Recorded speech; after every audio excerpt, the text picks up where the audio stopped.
આ પ્રોગ્રામના પ્રાયોજક છે કલ્યાણ જ્વેલર્સ।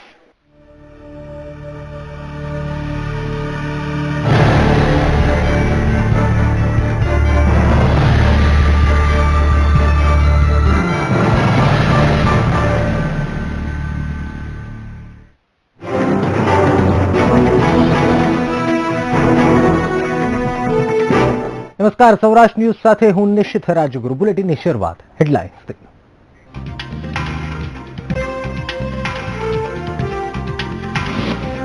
પ્રધાનમંત્રી નરેન્દ્ર મોદીએ પ્રમુખ સ્વામીની આરતી કરી આપી શ્રદ્ધાંજલિ। પીએમએ ભાવુક થઈ કહ્યું, સ્વામી સાથે હતા પિતા પુત્ર જેવા ગાઢ સંબંધ। સાળંગપુર ખાતે બાપાના અંતિમ દર્શન માટે ભક્તોની ભારે ભીડ, તો આરએસએસ પ્રચારક સંજય જોશીએ કર્યા અંતિમ દર્શન। ભાજપના રાષ્ટ્રીય અધ્યક્ષ અમિત શાહ 17મી ઓગસ્ટે આવશે સાળંગપુર, પ્રમુખ સ્વામીની અંતિમ વિધિમાં આપશે હાજરી। સ્વાતંત્ર્ય પર્વ પર મોરબીમાં સીએમ વિજય રૂપાણીની સૌરાષ્ટ્રવાસીઓને ભેટ। 2017 સુધી રાજકોટ મોરબી વચ્ચે બનશે 4 લેન રોડ, તો ગેસના ભાવમાં કર્યો ઘટાડો। દેશ સહિત સમગ્ર ગુજરાતમાં સ્વાતંત્ર્ય પર્વની ઉજવણી। રાજકોટ અને કચ્છમાં ત્રિરંગાને સલામી, તો પોરબંદરમાં મતદરીએ લહેરાયો તિરંગો। ઉના ખાતે કનૈયાકુમારી અડવાણીની યાત્રા પર માર્યા ચાબખા, કહ્યું યાત્રા હતી દેશને તોડવાની, પરંતુ દલિતોની યાત્રા છે દેશને જોડવાની। રાજ્ય સરકાર હસ્તકના ટોલ બૂથ આજથી થયા ટોલ મુક્ત, રાજ્ય સરકારે કરેલી જાહેરાતનો આજથી અમલ। અને સોમનાથ ટ્રસ્ટ દ્વારા સોમનાથ યાત્રા નામની એપ્લિકેશન લોન્ચ। હવે શ્રદ્ધાળુઓ વિશ્વના કોઈ પણ ખૂણેથી સોમનાથને જાણી શકશે ઇતિહાસ।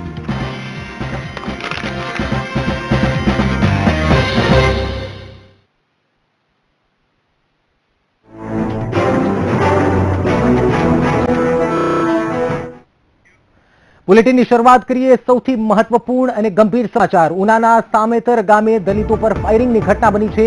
પોલીસ અને પ્રજા વચ્ચે સામસામે ઘર્ષણ થયું છે। પરિસ્થિતિ એવી છે કે પોલીસે ટીયર ગેસના 10 સેલ છોડવા પડ્યા છે। હાલ ઉનામાં અજંપા ભેરું વાતાવરણ છે અને કુલ 8 વ્યક્તિને ઈજા પહોંચી હોવાના સમાચાર મળી રહ્યા છે। બ્રેકિંગ ન્યૂઝ આપને જણાવીએ, ઉનાથી પરત ફરી રહેલા દલિતો પર હુમલો થયો છે। હુમલામાં 8 લોકો ઈજાગ્રસ્ત થયા છે। જિગ્નેશ મેવાણી દલિત અગ્રણી, દલિત નેતા આપણી સાથે ફોન લાઈન પર જોડાયા છે। જિગ્નેશભાઈ, શું આ ઘટના વિશે આપની પાસે માહિતી છે? શું આ ઘટનામાં થયું હતું આપ જણાવશો? આખા ઉનામાં અત્યારે દલિત સમાજ ભયંકર ભયના ઓઠાર નીચે જીવી રહ્યો છે। ચારે બાજુ એમની પર હુમલા થઈ રહ્યા છે, વાહનો સળગાવી રહ્યા છે। 8-10 જણાના ખૂબ ગંભીર પ્રકારની ઇજાઓ થઈ છે, બધા હોસ્પિટલાઇઝ થયા છે। પોલીસને વારંવાર લોકો ફોન કરી રહ્યા છે, અમે લોકોએ પણ સંપર્ક કર્યા, પણ પોલીસ દ્વારા કોઈ અસરકારક કામગીરી કરવામાં આવી રહી નથી। અને સામસેર જે ગામ છે ત્યાં આગળ છેલ્લા 2 દિવસમાં લગભગ 2 થી 3 વખત હુમલા થયા છે। બધા લોકોને આખું ગામ છોડી દેવાની ફરજ પડે એ પ્રકારની પરિસ્થિતિ છે, છતાં પોલીસ ત્યાં કોઈ કોમ્બિંગ નથી કરી રહી, પેટ્રોલિંગ બરાબર થઈ નથી રહ્યું, કોઈ સુરક્ષા પ્રોવાઈડ કરવામાં આવી નથી રહી। જે વિક્ટીમ છે બાલુભાઈ, એ પણ છેલ્લા લગભગ 5 કલાકથી પોલીસ સ્ટેશનમાં ગોધા છે, છતાં એમને સુરક્ષિત રીતે પોલીસ ઘરે પહોંચાડી શકી નથી। જબરદસ્ત એકદમ બહુ ટેન્શન વાળો માહોલ છે અત્યારે। જિગ્નેશભાઈ, શું કોઈ કારણ જાણવા મળ્યું છે શા માટે હુમલો કરવામાં આવી રહ્યો છે? શા માટે 2 થી 3 દિવસથી જેવી રીતે આપ જણાવી રહ્યા છો, શા માટે હુમલાઓ થઈ રહ્યા છે? અમારી સુધી જાણકારી મુજબ જે ગૌરક્ષકો છે અને જે લોકો ઉનાની ઘટનાના આરોપી, તેમના પરિવારજનો સાથે જોડાયેલા બધા જે માણસો છે, એ લોકો બધું આ કરી રહ્યા છે। અને પોલીસને વારંવાર છેલ્લા 2 દિવસથી દલિત સમાજ વતી આ બાબતે માહિતી આપવામાં આવેલી હતી। એ લોકો પોલીસમાં અનેક ફરિયાદો રજૂઆતો કરી છે, અમે પણ એમના વતી રજૂઆતો ફરિયાદો કરી છે, છતાં પોલીસ સાંભળતું નથી એમની। અને છેલ્લે આજે પણ ફરીથી એમની પર હુમલા થયા અને હમણાં પણ એવા સમાચાર અમને પણ મળ્યા છે કે કોઈની પર ફાયરિંગ થયું છે। બિલકુલ જિગ્નેશભાઈ, ખાસ કરીને ક્યારે આ ઘટના બની એના વિશે શું માહિતી છે આપની પાસે? કે ઉનાથી પરત ફરી રહ્યા હતા કે કઈ રીતની અને ક્યારે ઘટના બની, અને એક્ઝેક્ટલી કયું ગામ ને કઈ જગ્યા છે? હા, સામસેર ગામે ઘટના બની છે। પછી ગઈકાલે રાત્રે પણ અમરેલી અને ખાંભાની વચ્ચે પણ હુમલા થયા હતા, જે લોકો સંમેલનમાં ભાગ લેવા આવી રહ્યા હતા। સંમેલનમાં ભાગ લઈને આજે લોકો જે પરત ફરી રહ્યા એમની પણ હુમલા થયા છે।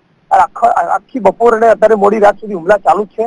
અને અત્યારે તાજેતરમાં મને કોઈનો ફોન હતો, ત્યાંના લોકલ માણસ, એમને એવું કહ્યું છે કે સામસેર ગામના કેટલાક લોકોના ઘર સળગાવવા માટેની કોશિશ કરવા માટે અમુક લોકો જઈ રહ્યા હોય, એ પ્રકારની પણ ત્યાં પરિસ્થિતિ છે। બિલકુલ જિગ્નેશભાઈ, શું આપના તરફથી અથવા તો કોઈ અગ્રણી તરફથી પોલીસનો સંપર્ક કરવામાં આવ્યો છે આ બાબતે? બિલકુલ, પોલીસનો અનેકવાર સંપર્ક કરવામાં આવ્યો છે। હું લગભગ પોતે 1.5-2 કલાક પોલીસ સ્ટેશનમાં તો પોલીસને વારંવાર રિક્વેસ્ટ કરી કે છેલ્લા 3 દિવસથી જે આ લોકોએ ઉત્પાત મચાવી એમની સામે તમે ધરપકડ કરો, 2-4 લોકોની સામે ધરપકડ કરો તો કદાચ પરિસ્થિતિ કાબુમાં આવે, એક ડર સામેના પક્ષમાં ઉભો થાય।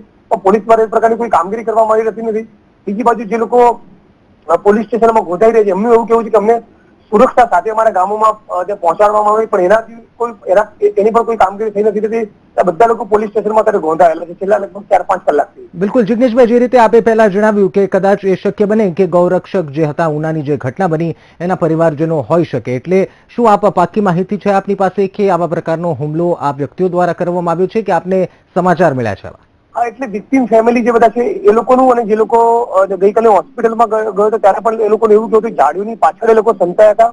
એ પૂર્વ આયોજિત કાવતરું છે, અને પોલીસની જે નિષ્ક્રિયતા છે એ બહુ ભયંકર ચિંતાનો વિષય છે. અવારનવાર પોલીસની સમક્ષ અમે મૌખિક રજૂઆતો કરી છે. વિક્ટીમ ફેમિલી જે બાલુભાઈ છે એમણે રજૂઆત કરી છે. બીજા અનેક લોકો તેંગડી પોલીસ સ્ટેશનની બહાર ઘેરાવો કરેલો, એ લોકો પણ વારંવાર રજૂઆત કરતા હતા, છતાં પોલીસ દ્વારા કોઈ જ અસરકારક પગલા ભરવામાં આવતા જણાવતા નથી. બિલકુલ જિગ્નેશભાઈ, અમારી સાથે ફોન લાઈન પર જોડાયેલા રહેશો. મંજુલાબેન આપણી સાથે નવસર્જન સંસ્થાના સભ્ય જોડાયા છે, ડિરેક્ટર જોડાયા છે. મંજુલાબેન, શું આપને આ ઘટના વિશે કોઈ જાણકારી છે, અથવા તો જે આ ઘટના બની એ વિશે આપ શું જણાવશો? મને સામતેર ગામમાંથી લાખાભાઈનો ફોન આવ્યો હતો, અને એમને મને વાત કરી કે સ્થિતિ બહુ જ એ લોકોની સ્થિતિ બહુ ગંભીર છે, કેમ કે 500 મીટર દૂર જ જે આરોપીઓ છે એ લોકો ઉભા છે અને એમના હાથમાં હથિયારો છે, અને એમને મારી પાસેથી માંગણી કરી કે તાત્કાલિક પોલીસ બંદોબસ્તની વ્યવસ્થા થાય તો અમને સલામતી દેખાય, કેમ કે ત્યાં દલિતોની વસ્તી બહુ ઓછી છે એ વિસ્તારમાં, અને મોટા ભાગના જે આરોપીઓ છે એ સામતેર ગામના છે. એટલા માટે અત્યારે એ લોકો બહુ જ અસલામતી અનુભવી રહ્યા છે. એ લોકો ખૂબ જ દુઃખી છે, અને એમને એ પણ બીક છે કે એમના ઉપર વધારે કઈ ગંભીર હુમલા પણ થઈ શકે છે. બિલકુલ મંજુલાબેન, જ્યારે આપની ઉપર આ લાખાભાઈનો ફોન આવ્યો એ પછી આપે શું કર્યું?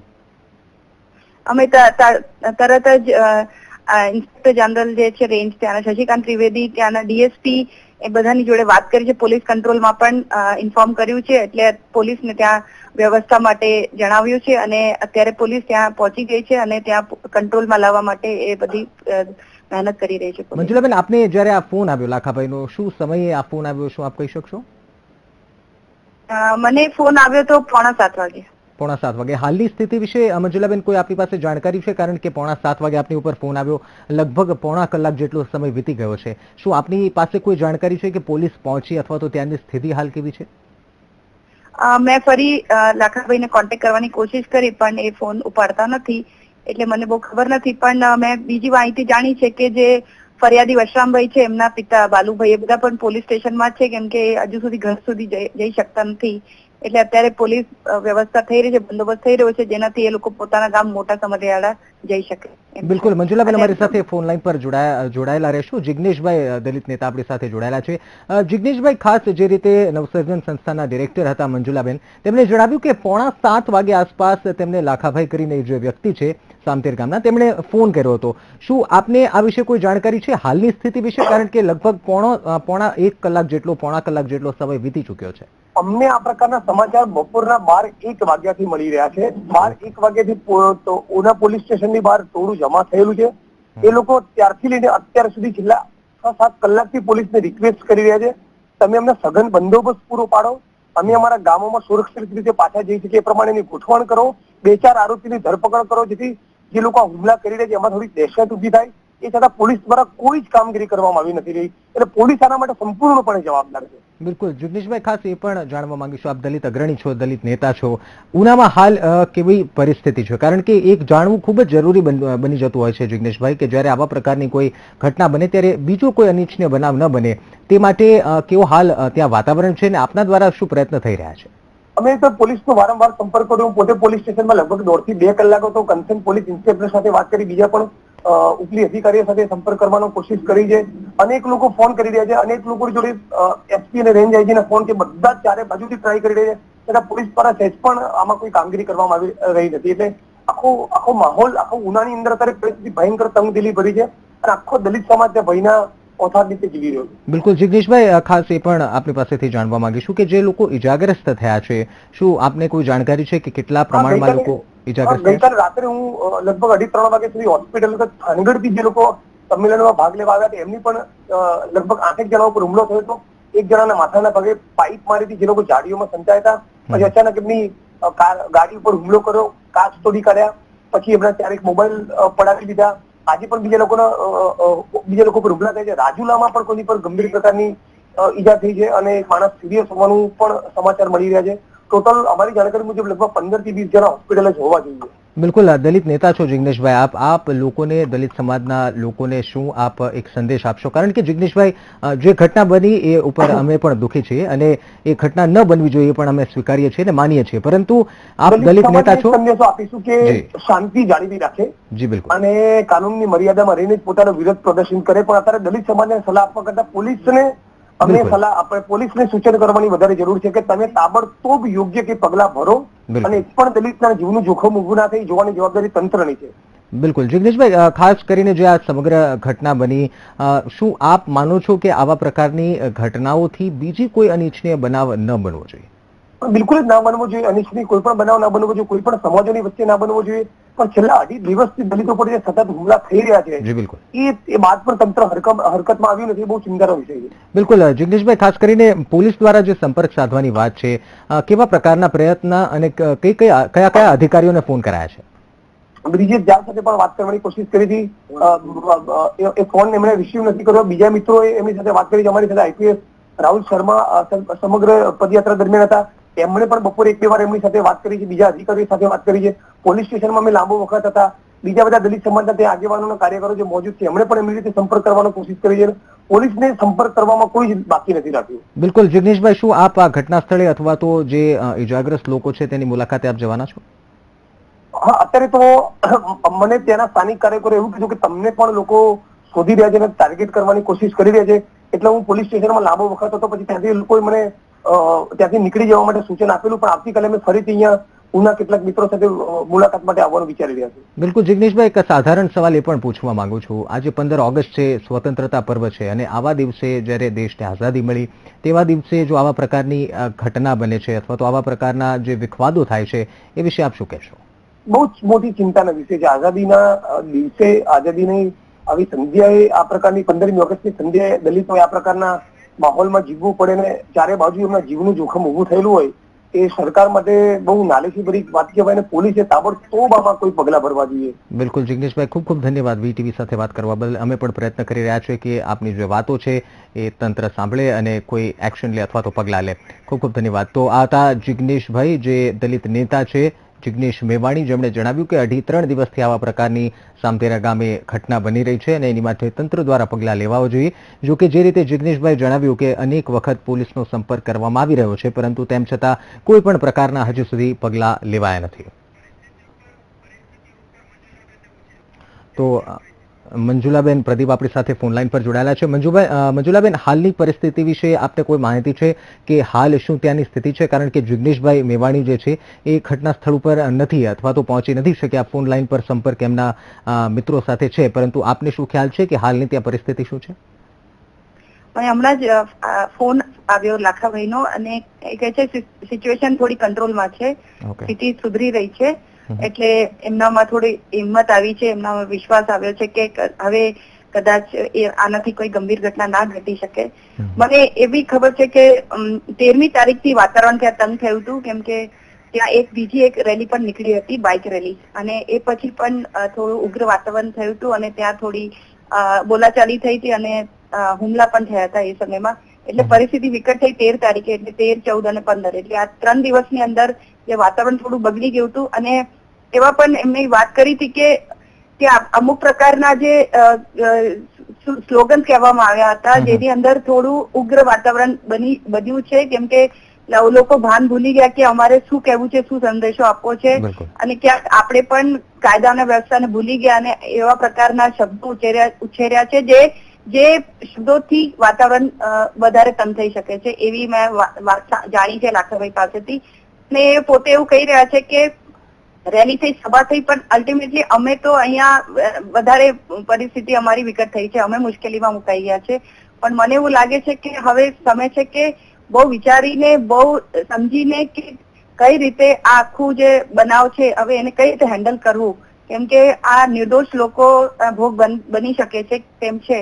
અને અત્યારે પણ રસ્તામાં પણ અત્યારે લોકો એમને ઉભા રાખી રહ્યા છે અને એમને એવું બી કહી રહ્યા છે કે તમે બાબા સાહેબ આંબેડકર વિશે કઈ ખરાબ બોલો અને કઈ ગાળ આપો, એવી રીતે પણ રસ્તામાં લોકોને ઉભા રાખીને કહેવામાં આવ્યું છે. લોકો તલવારો સાથે પણ ઉભા છે. જે લોકો પાછા વળી આવી રહ્યા છે. બિલકુલ એટલે આ મંજુલાબેન, પરિસ્થિતિ ઘણી એ ગંભીર પરિસ્થિતિ વિશે એ પરિસ્થિતિ કાબુમાં છે, ખૂબ સારી વાત છે અને તંત્ર દ્વારા પણ આશા રાખીએ કે પ્રયત્ન એવા કરવામાં આવે કે આવી ઘટના ન બને. મંજુલાબેન, અમારી સાથે વાત કરવા બદલ ખૂબ ખૂબ ધન્યવાદ. રોહિત બારડ, અમારા સંવાદદાતા ઉનાથી અમારી સાથે ફોન લાઈન પર જોડાયા છે. રોહિત, ખાસ કરીને જે આ ઘટના જે ગામે બન્યું છે અને ત્યારબાદનું જે વાતાવરણ છે, કેવું વાતાવરણ હાલ ઉનામાં જોવા મળી રહ્યું છે, કેવા ઘેરા પ્રત્યાઘાત ત્યાં પડી રહ્યા છે, તેની સ્થિતિ શું છે, એની વિશે માહિતી આપશો. ખાસ કરીને જો વાત કરવામાં આવે તો ઉનાની અંદર થોડી ક્ષણો પહેલા ફાયરિંગ થયું છે, તેની અંદર એક વ્યક્તિ ઘાયલ થયો છે. હાલ તેઓને સરકારી હોસ્પિટલ ખાતે ઉના લાવી દેવામાં આવ્યો છે અને ત્યારબાદ લોકોના ટોળા રસ્તા ઉપર આવી ગયા હતા અને ત્યારબાદ પોલીસ દ્વારા પણ 10 જેટલા ટીયર ગેસ છોડવાની ફરજ પડી હતી. બિલકુલ રોહિત, ખાસ કરીને જે આ સમગ્ર ઘટના ઘટી છે, શું કોઈ કારણ એની પાછળનું જાણવા મળી રહ્યું છે? કારણ કે હાલમાં જ વીટીવીએ જિગ્નેશ મેવાણી જોડે વાત કરીને એમનું કહેવું છે કે છેલ્લા 2-3 દિવસથી આવી પરિસ્થિતિ સર્જાય છે અને પોલીસ દ્વારા પગલાં કોઈ લેવાતા નથી. આપની પાસે શું માહિતી આવી છે? ખાસ કરીને જો વાત કરવામાં આવે તો પોલીસ દ્વારા અત્યારે ઘટના સ્થળ ઉપર કાફલા ખડકી દેવામાં આવ્યા છે અને આ 2-3 દિવસથી આવું તણાવવાળું વાતાવરણ હતું. આજે પણ સવારના પોરમાં દલિતો દ્વારા ભવ્ય રેલીનું આયોજન કરવામાં આવ્યું હતું. ત્યારબાદ પણ હુમલો થયો તેવી શંકા અને જોરું વાતાવરણમાં વહેતા થયા હતા અને ત્યારબાદ અત્યારે પોલીસ દ્વારા ફાયરિંગ કરવાની ફરજ પડી છે. જ્યારે ભાવનગર રોડ આખો બ્લોક કરી દેવામાં આવ્યો હતો, લોકોના ટોળા રસ્તા ઉપર આવી ગયા હતા. જી બિલકુલ રોહિત, અપડેટ મેળવતા રહીશું. ધન્યવાદ જાણકારી માટે.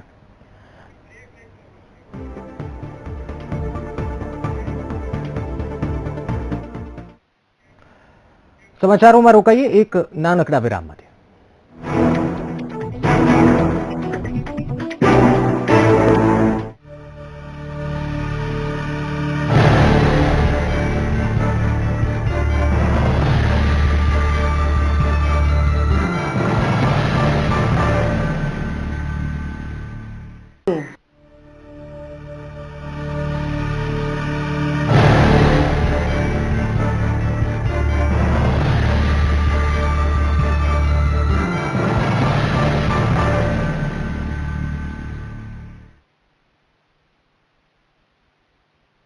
देश के एक नागरिक को आजादी से प्रेस कॉन्फ्रेंस करने की इजाजत नहीं दी गई है।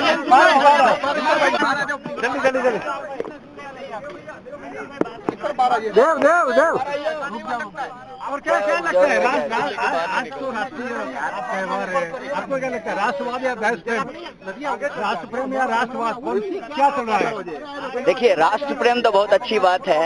पूरे देशवासियों को राष्ट्रीय पर्व के दिन राष्ट्र प्रेम का संदेशा देना चाहता हूं, लेकिन बहुत दुखद है कि आजादी के इस दिन में एक इंसान को, देश के नागरिक को प्रेस कॉन्फ्रेंस करने की इजाजत नहीं दी गई है। नहीं मजा आओ, कोई ना नहीं अरे नीचे आओ ना, कुछ नहीं नहीं, हम डरते नहीं हैं। डर हमको किसी से नहीं लगता। मीडिया से तो बात करो। हमसे ज्यादा हमला तो मीडिया पे हो रहा है। मीडिया वाले फिर आपको हमसे ज्यादा हमला तो मीडिया पे। सबके लिए आप अभी भी कश्मीर के मुद्दे पे हुई है। एक मिनट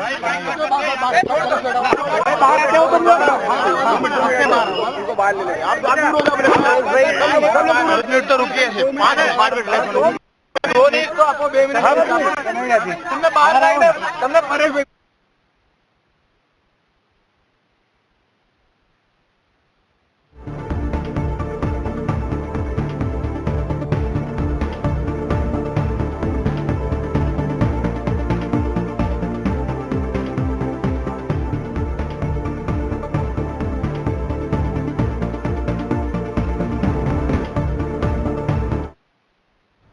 હવે વાત કરીએ પ્રમુખ સ્વામી બાપાના અંતિમ દર્શનમાં જે ભીડ ઉમટી છે તેના વિશે.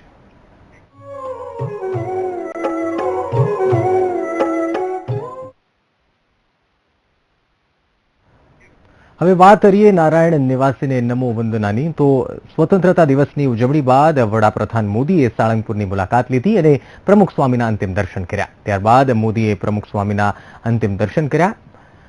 મોદીએ દર્શન બાદ તેમની આરતી પણ ઉતારી. આરતી ઉતાર્યા બાદ મોદી ભાવુક થઈ ગયા અને તેમણે કહ્યું કે મેં પ્રમુખ સ્વામી નહીં પરંતુ એક પિતા ગુમાવ્યા છે. પ્રમુખ સ્વામીએ ભારતીય સંસ્કૃતિ જાળવવાનું કામ કર્યું છે. યોગીજી મહારાજના શ્રેષ્ઠ શિષ્ય તરીકે પ્રમુખ સ્વામીએ કામ કર્યું છે. સાળંગપુર સ્વામી બાપાના દર્શન કરવા પહોંચેલા પ્રધાનમંત્રીએ સ્વામી બાપા સાથેના સંસ્મરણો યાદ કર્યા. સાથે જ ભાવુક થઈને પ્રમુખ સ્વામીએ કરેલી ટકોર અને સલાહને પણ યાદ કરી. પીએમ મોદીએ કહ્યું કે મેં માત્ર એક સંત નહીં પરંતુ પિતા ગુમાવ્યા છે. પ્રમુખ સ્વામીએ હંમેશા મારું સિંચન કર્યું છે. મા કરતાં પણ વધારે તેમણે મારી ચિંતા કરી છે.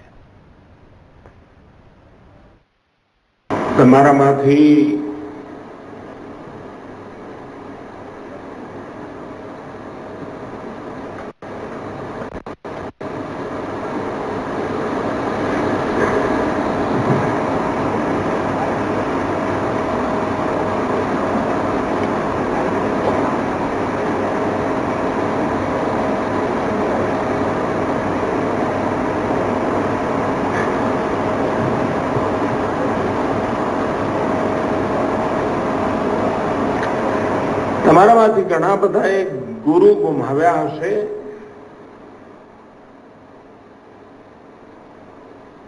મેં પિતા ગુમાવ્યા છે.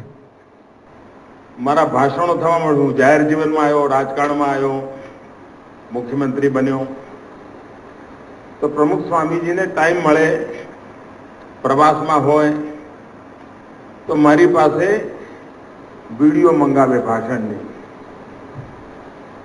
તો મને એમ થાય કદાચ સમય પસાર કરવા માટે, કદાચ કંઈક જાણવા માટે મંગાવતા હશે ને જોતા હશે. પણ 2 કે 3 દિવસ પછી ફોન આવે કે ભાઈ આ શબ્દ તારે ના બોલાય.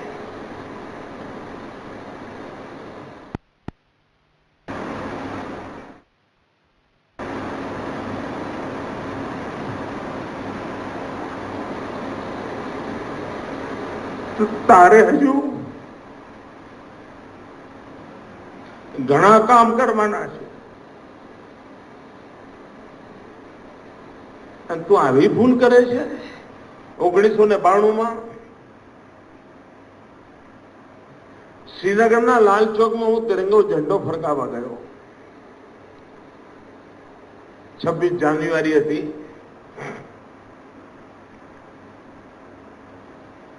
દેશભરમાં ઉચ્ચાટ હતો. શું થશે? હજુ તો ધ્વજ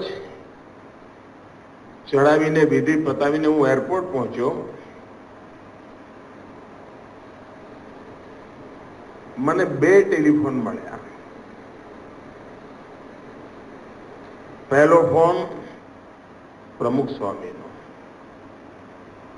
બીજો ફોન મારી માનો.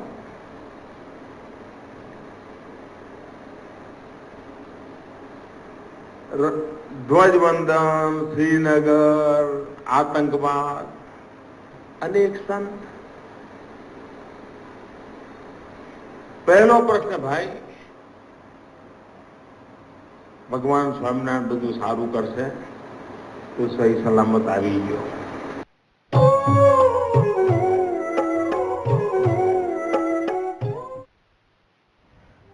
બુલેટિનમાં અત્યારે બસ આટલું જ. નમસ્કાર.